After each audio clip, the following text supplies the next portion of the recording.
Ladies and gentlemen, 2 New York police officers were shot last week. One has died, one is in critical condition.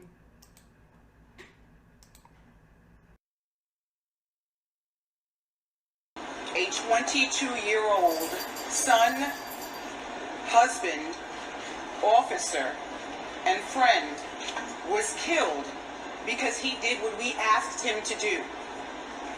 Countless officers lined the halls of this hallway after carrying him in and grieved for their brother, while praying with everything they have for the other.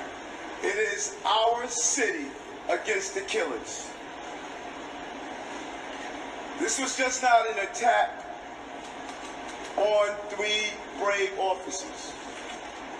This was an attack on the city of New York. Police officers from the 3-2 precinct arrived to a 911 call of a family dispute. One officer remained with the 2 family members while 2 other officers go to the back bedroom. This hallway is very tight and narrow. As our first officers approach the bedroom, the door swings open and numerous shots are fired, striking both officers, one fatally, and one is here in Harlem Hospital in critical condition. As the perpetrators attempt to exit, he is confronted by our 3rd officer, who fires 2 rounds, striking him in the right arm and head. Hundreds and hundreds of police officers are standing here today because their hearts tell them they have to be here because they feel like they're alone. We got to end that here today. Our hearts are broken. We're in shock. Our knees are buckling. And we're angry because we've been here before. We're angry because we saw it coming. We're angry because we said it was going to happen and it happened again. Ladies and gentlemen, now everybody's asking, how did we get here? Maybe it's the insane leftists you vote for. Maybe it's the fact that the New York Police Department went and took a knee. That very same police chief with BLM who wanted to abolish you. You don't believe me? I got receipts. Let's do this. Defunding the police has to happen. We need to defund the police and put that money into social reform the police departments. You can either defund the police departments or you can disband the police departments. So you can either reimagining how we do public safety in America, which I support, which is this. We have confused the idea that to achieve safety, you put more cops on the street. Ladies and gentlemen, and there you have it in their own words. Welcome to this episode of the Dan Dawson Show, and let's talk about this. How do you end up in this situation when you villainize the cops, when you defund them, when you call for their outright abolishment? Do you think your streets are going to get safer? And yes, I'm sorry. The place I stay now, there's cops everywhere. When I go into the city, there's cops everywhere, and I feel safer. I'm sorry. You have to equate the number of police officers in your district, especially in these big cities where crime is rampant.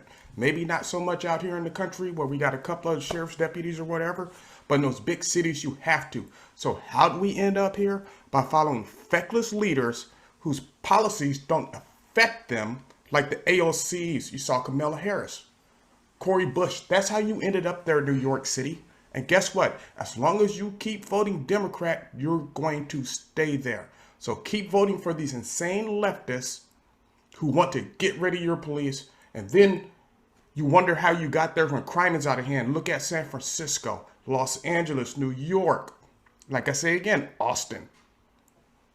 These leftist policies lead here. Their policies don't work, but they don't care. They care more about their agenda than they actually do their constituents. You don't believe me? AOC wants to shut down Rikers Island. Prison reform. Cori Bush, Rashida Tlaib, AOC pushing us where they want to shut down all federal prisons within the next 10 years, and this is supposed to be okay?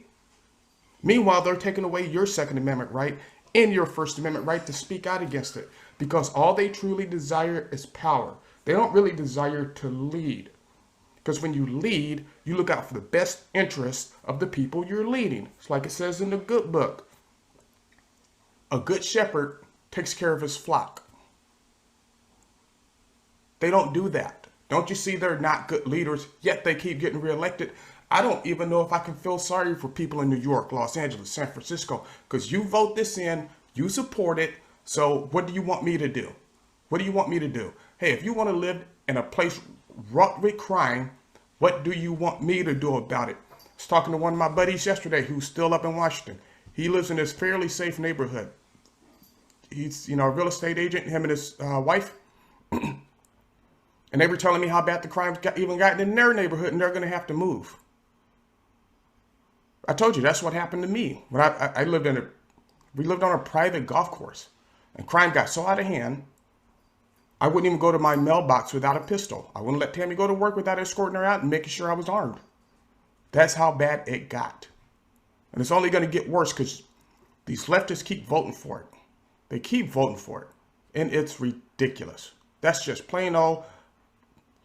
On the Dan Dawson scale of ridiculousness, a 10. You want stuff to change, but you keep voting in the same people.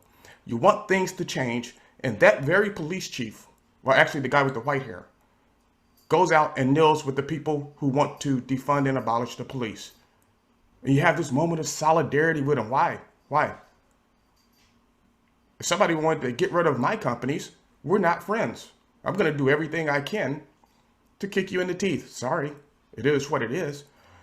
And Tim Pool always talks about the lack of testosterone in today's generation of men, and you can see it. You have less testosterone than your grandfathers did, because while you're out in safe spaces and you cry about being misgendered, your grandfathers were out baling hay, taking care of cattle.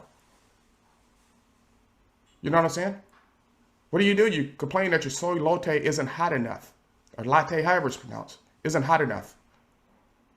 And you follow these feckless people like the AOCs and such, and you're following them down a road of destruction. You want more young officers killed? This kid was 22. You want more young officers killed? Keep doing what you're doing.